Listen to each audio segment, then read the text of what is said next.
What's up, guys? This is Kyurem from the Trinity of Lift, and today I'm bringing all of you guys my updated Shaddoll Deck Profile for this April 2015 ban list.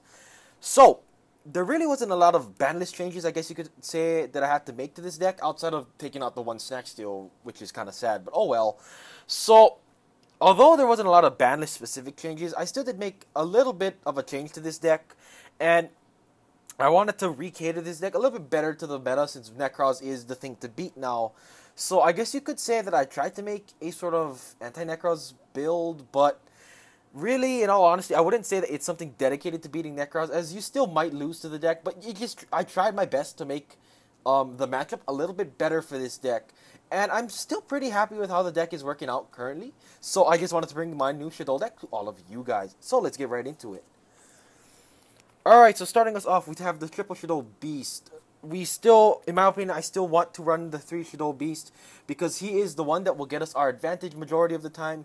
He will be the one that is going to help us dig into our Shaddoll fusions faster, and we really want to maximize on that advantage because the top decks nowadays all can gain constant advantage extremely quickly. So you want to do your best to at least keep up with them with your Shaddoll Beast effect. And I should mention that we are still running the Tribute Stun version of Shaddolls. So even if you do dead draw into a beast, which is quite possible since you are still running 3, you can have a better chance, I guess you could say, of actually doing something still with that one beast in hand, rather than drawing into it and being like, well, what do I do with this beast, if you know what I mean. So we do have the 3 Shaddoll beasts just so we can keep getting our advantage within this deck. Following beast, we have one of the best ways to get him out of our deck. We have the 2 Shaddoll Skomata. Like I said, he is probably one of the best ways to get Shaddoll Beast out of your deck so you don't end up drawing him. But again, like I said, drawing into Beast is not so bad because there are times when you actually might want to search him. But still, you want to get Shaddoll Beast's other effect by just drawing one, as it still gets you through your deck insanely fast. So you want to have the Skomata to help you dump either your Beasts or your Falcos or whatever Shaddoll you might need at any given time. So we do have the Skomatas for that deck thinning aspect. Moving past that, we have the one Shaddoll Dragon. The reason why I have still cut Dragon to 1 is because, especially now with Vanities at 1 and Skill Drain at 1, there isn't a lot of problematic floodgates for this deck that we really want to hit ASAP. So I felt that we could kind of move back from all the back row destruction that we do run usually. So I did cut Dragon because really I had to cut space for this deck.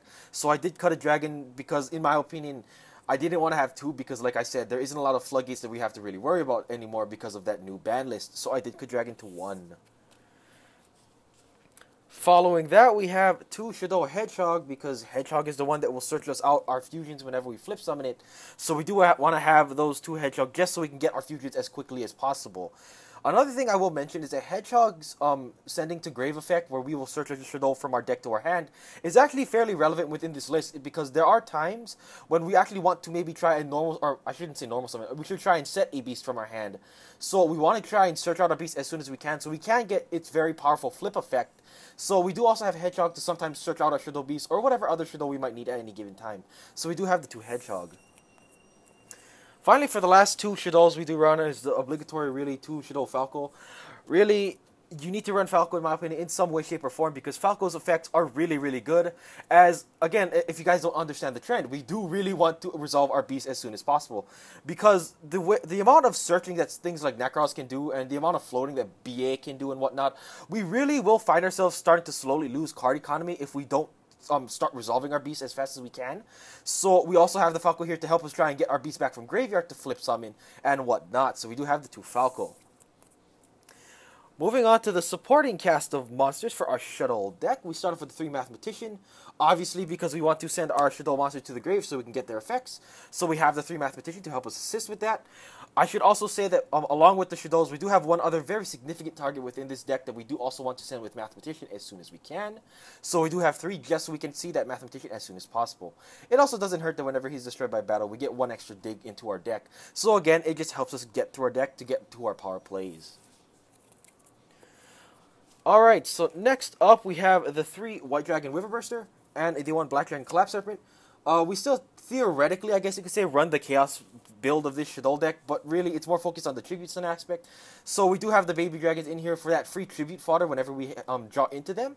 And again, like I said, or I shouldn't say it like I said, but The reason why I do run this ratio of 3 and 1 is because, again, like, we run a lot of dark monsters in this deck. We run majority dark monsters, so we should have more white dragons than black dragons, just so we don't draw the black dragons dead.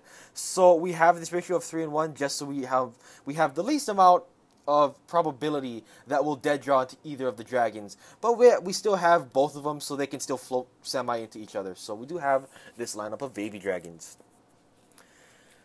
Following that, we have the 2 Denko Sekka still. You don't really need 3 because, like I said, back row is not as much of an issue as it was previously. So we do have the 2 Denko Sekka just so we can not get completely wrecked by back row, I guess you could say. And so we at least still have some sort of defense against, like, a set 5 pass kind of thing. So we do still have the 2 Denko. Moving on, we have the 2 tribute summon monsters that we really want to get out as soon as we can. We have the 2 Majesty's Fiend, because Majesty's Fiend, it really does slow down the Necros matchup to the point where if they don't have an immediate out to Majesty's Fiend, you really put them back about 2 turns. Because you cannot activate your Necros monsters from hand with Majesty's Fiend effect, as it still does count as a monster effect. So they really cannot search, and they cannot get their on-summon effects either. So you have the Majesty's Fiend here to try and make your opponent lose some of their resources in attempts to try and get your Majesties off of board. So he is here just so we can improve that Necros matchup, but he also does extremely well against other kinds of decks like BA and Satellar Knights, just off the top of my head. So we do still have the 2 Majesty's Fiends just so we can get more advantage off of our opponent. Now then, we have one more card, or excuse me, 2 more monsters that we have to talk about. The first one being 1 Treeborn Frog. This is the one monster that I said is the other significant card that we want to set off of Mathematician, as since this is a Tribute Stun-esque version of Shaddoll's, we do want to have our Tribute Summons as free as we possibly can get them. So we have the Treeborn Frog in here because now we do not run back row in this deck. We don't even run any purple cards besides the fusion monsters, I guess you could say. So we want to have the Treeborn Frog so that we can start generating our advantage essentially for free, as Treeborn Frog is a free tribute monster for each turn that we have them. So we can have the Treeborn to get our Shaddoll Beast out of our hand and set onto our field so that we can prepare them for that flip summon or whatnot. And it also is acting as a free tribute summon for Majesty's Fiend, so that it isn't as essential to get us into a baby dragon, so we don't have to rely on drawing into one of those baby dragons in order to get our Majesty's Fiend on field, as Treeborn Frog just serves as another tribute fodder. So we do have the 1 Treeborn Frog. And then finally, for the last monster, we obviously run the obligatory BLS because we can. BLS is good. We should run BLS. Simple as that. Alright, so moving on to the spell cards. We do run quite a few, as this is the remaining part of the deck. We start off with the 3 Shaddoll Fusion. Obviously, because it's Shaddoll Fusion, we want to fuse our monsters as soon as we can. So we have the 3 Shaddoll Fusion because it's probably the best one in my opinion. Following that, we have the 3 El Shaddoll Fusion, because it's probably the second best in my opinion. It's still really good, don't get me wrong. Having the quick play fusion ability is always really nice to have. Except the thing is, we're not trying to OTK as often as we might with like the previous Chaos Shaddoll variants. So we do still have the 3 El Shaddoll to serve as other fusion names, so that we don't get stuck with like double Shaddoll Fusion, because that's pretty horrendous when you do end up drawing into that sometimes. So we do have the 3 El Shaddoll Fusion just to act as another fusion, as well as for the odd occasion when we can actually try and push for an OTK. So we do have the 3 El Shaddoll Fusion still. And then finally, we still do run the 1 Nef Shaddoll Fusion, because I feel that Nef Shaddoll Fusion is still fairly relevant, as you want to have access to any one of your Shaddolls on any given notice. So Nef Shaddoll Fusion kind of helps you get access to your Shaddolls whenever you need.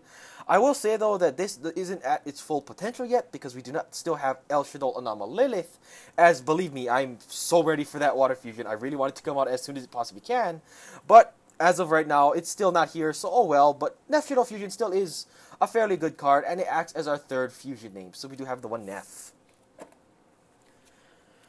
Moving on, we have the triple MST. The reason why I still run triple MST is because with triple MST, I don't have to run, I guess you could say, more monsters.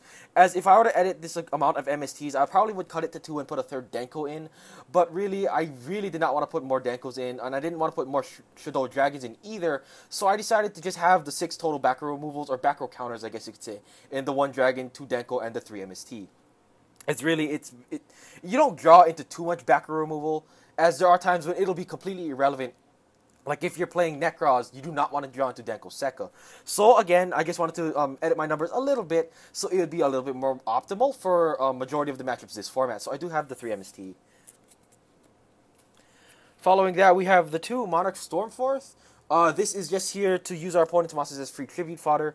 As like I said, we want to have our power plays I guess you could say jumping off of our Majesty's Fiend tribute summons or our flip summons of our Shaddoll Beast. So we do want to have our the most opportunities to summon them. So we do have the 2 Stormforth. As also I should mention that this is another main decked out to the Jin lock, as we can tribute off our opponent's Jin for a normal summon of a Shaddoll Beast or a Majesty's Fiend. So we have the Stormforth just also for that kind of stuff too. So we do have these 2 Stormforth for our power plays. Next, we have the 2 Enemy Controller. We have the 2 Enemy Controller because, first of all, it's still a really good card in this deck, as you can tribute off your El Shaddoll monsters, I should say, to get your opponent's monsters from their side of the field onto yours, and then you can float back a fusion. As that play is always a pretty darn good one. However, we also do run Treeborn Frog now, so if you guys don't know, like, I think this originated originally in Frog Monarchs or something, but you still can abuse Enemy Controller, I guess you could say even more than what you originally can do, because we do now run Treeborn Frog. As whenever Treeborn Frog comes by during your standby phase, you can actually chain Econ from your hand during the same standby.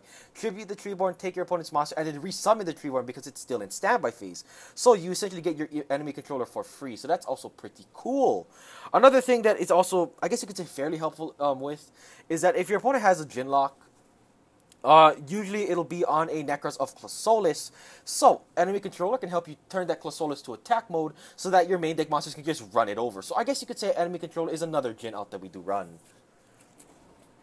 Finally, for the last one of spells that we do run to round off the main deck, we have the 1 Foolish Burial, because we want to Foolish our Shadolls and or our Treeborn Frog as soon as we can. So we have this 4th Sending Outlet.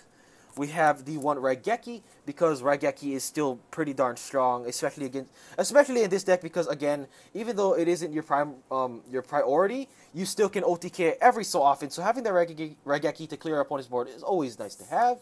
And then finally we have the 1 Book of Moon, because Book is pretty darn good, and it's also another out to the Jin lock. Alright, so that is it for the main deck. Moving on to the extra deck. We start off with the obligatory triple El Shaddoll Nephilim. We have to have Nephilim because this is going to be the El Shaddoll we want to go in most often. She is the one that helps us burn through our deck as soon as we can.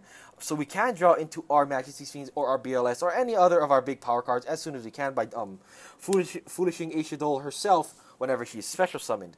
And also she is, of course, our big beater of the deck that we want to get as soon as we can. So we do have the 3 El Shaddoll Nephilim.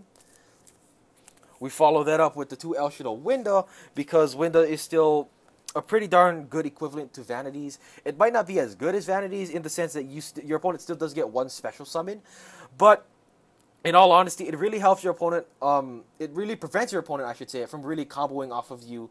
So having the 2 Winda to, I guess you could say floodgate your opponent in some kind of pseudo way is always pretty darn helpful.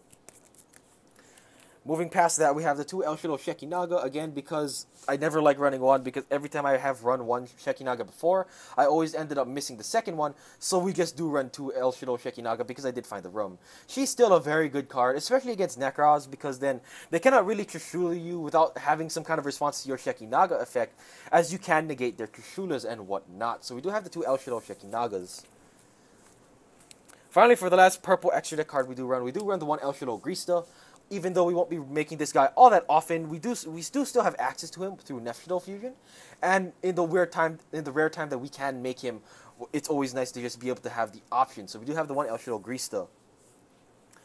Moving on to the synchros that we do play, we start off with the 1 Armades, because Armades is extremely good in this format, especially for me, because it gets around your opponent's Necros of Valkyrius, it gets around your opponent's floating effects. It also gets around your opponent's Shaddoll monsters if you're playing the mirror by chance. So we do have Armades for that. Then we have the 1 HTS Psyhemoth, because it is non-targeting simple banish removal, and that's always nice to have in any given extra deck, so we do have the 1 Psyhemoth. Then we have the 1 Arcanite Magician for our level 7, because having 2 free pops in 1 turn is also pretty darn nice, as it'll help us gain advantage over our opponent. So we do have the 1 Arcanite Magician. Following that, we have our final synchro, which is the one Leo, because we can always make this with Falco and Nephilim. And having Leo nowadays is always still pretty darn effective, as you can get around things like Virgil and Satellar Knight Deltaros and all those other weird things. On top of that, he's huge, so having that huge stick is also pretty darn nice. Finally, we have 3 XYZ monsters in the form of 1 Lavalva Chain, because sending our Shaddolls from our deck to our grave is always a great thing to do. And also, he can help us stack our Majesty's Fiends, which is, I should mention that Lavalva Chain is the only pseudo searcher for our Majesty's Fiends within this deck. So we do have the Lavalva Chain to help us see our Majesty's Fiend when we want it. He is also an El Shaddoll Grista target, because he is a fire. So in that odd occasion when we might not have any materials on our Lavalva Chain, or it might or our opponent might try and blow our Lavalva Chain up, we can use it for fusing fodder. So we do have the 1 Lavalva Chain. Next, we have the 1 Evil Swarm Exciton Knight, because Exciton is always nice to have because we don't run Black Rose. So having just at least 1 board nuke in the extra deck is always helpful to have, because we never know when we'll need it, but whenever we do need it, it's always great. So we have the 1 Exciton Knight. And then finally, we have the 1 Castel, because getting problem cards like Dark Law off of field with Castel is always really nice. Well then, alright guys, I guess that concludes my new Shaddoll deck profile for this April 2015 format. Really, I guess you wouldn't say that this is a very popular deck right now, because a lot of people are playing Necros and whatnot and Burning Abyss. But still, I am very much enjoying Shaddolls, and I'm going to probably still play them through this format until Star Seraph Shaddolls come out, and then the hype will be real, because we're going to get Star Seraph Chair and whatnot. Oh my god. But until then, I'm just going to probably run this list until the Star Seraph come out, like I said. So, I hope you guys did enjoy this deck profile. Please let me know, as usual, what you guys think of this deck down in the comment section below. And as always, this is Kyurem from the Trinity of Lift, and I'll see you guys later. Peace.